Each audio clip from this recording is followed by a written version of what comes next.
Hallo groetens, ek gaan julle net gou vir julle wys hoe om range in Excel te rename.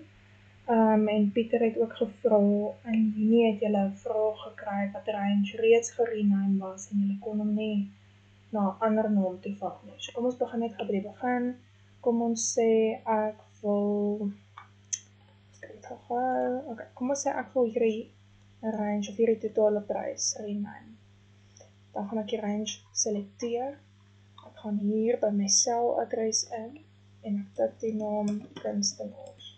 Jy kan nie net dit intik nie, jy moet enter druk. Okay. So nou gaan jy sien elke keer wanneer jy daai hele range selekteer, dan kom die naam kunstenaars op. Maar kom ons sê hulle gee nou, daar's nou die eerste gedeelte.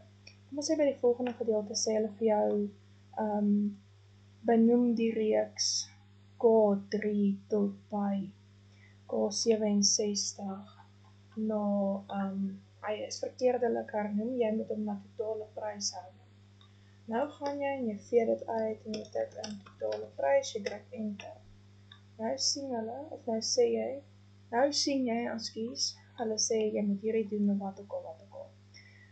Jy kan nie nog 'n naam by 'n reeds hernoemde range insit nie. So, waartoe jy gaan, is by jou formula tab, name manager, en daar sal jy sien al die ranges wat dit na rename is. So jy kan nou order gaan en jy kan sê edit, in plaas van kunstenaars kan ons om totale prys neem, en jy kan sê ok. Daar kan jy spasie wees, totale prys. Ok, nou gaan jy sien hy is gerename.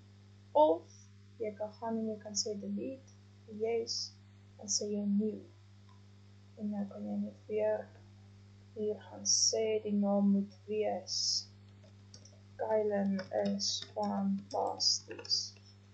Ok, en die range wat jy dan daar wil hê, gaan jy dan nou selekteer en jy gaan sê ok. Hoop dit maak sin.